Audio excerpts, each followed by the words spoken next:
ഞാൻ പറയുന്നത് നമുക്ക് ചെയ്യാൻ പറ്റുന്ന ഒരു കാര്യം, ഈ കരാറിൽ ഏർപ്പെട്ട് പ്രതിഫലം സമ്മതിച്ചു വന്നു കഴിഞ്ഞാൽ പാലിക്കേണ്ട കാര്യങ്ങളുണ്ട്. നിങ്ങൾ കോൾ ടൈം റെസ്പെക്ട് ചെയ്യണം, നിങ്ങൾ നിങ്ങളുടെ ജോലി കൃത്യമായിട്ട് ചെയ്യണം. നിങ്ങൾ ഒരു ഷൂട്ടിങ്ങിൽ നിന്ന് ബ്രേക്ക് എടുക്കുന്നുണ്ടെങ്കിൽ അത് നിശ്ചിത ദിവസം മുമ്പ് നിങ്ങൾ അതിൻ്റെ ബന്ധപ്പെട്ട ആളുകളെ അറിയിക്കണം.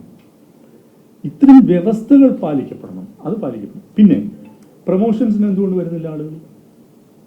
മലയാള സിനിമയിലെ ഒരു പ്രധാനപ്പെട്ട നടൻ പ്രൊമോഷന് ചെല്ലാത്തത് കൊണ്ട് ഒരു നിർമ്മാതാവിന്, അദ്ദേഹം ഒരു സംവിധായകൻ കൂടിയാണ്, ഞങ്ങളുടെ മെമ്പറാണ്, 25 ലക്ഷം രൂപയാണ് ചാനലിൽ നിന്നും കിട്ടാനുള്ള തുകയിൽ കുറഞ്ഞത്. 25 ലക്ഷം രൂപ ചെറിയ തുകയാണോ അത്?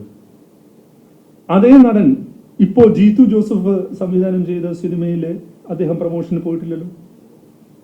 ഞാൻ ബിജു മേനോനെ കുറിച്ച് സംസാരിക്കുന്നത്, എനിക്ക് പേര് പറയാനൊന്നും ഒരു മടിയുള്ള ആളല്ല. അദ്ദേഹം പോയിട്ടില്ലല്ലോ.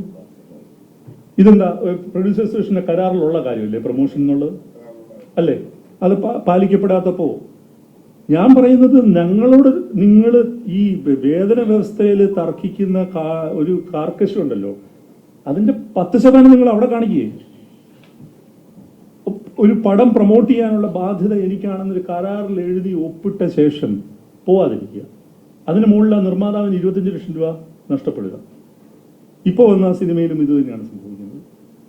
അപ്പൊ ഇത്തരം കാര്യങ്ങൾ കറക്റ്റ് ചെയ്ത് കഴിഞ്ഞാൽ തന്നെ നിങ്ങൾക്ക് അടുത്ത വർഷം നമ്മൾ ചർച്ചയ്ക്കിരിക്കുമ്പോൾ നിങ്ങൾ തന്നെ സോമനസാലെ ഒരു 50% അവർക്ക് കൂട്ടിക്കൊടുക്കും വേണം.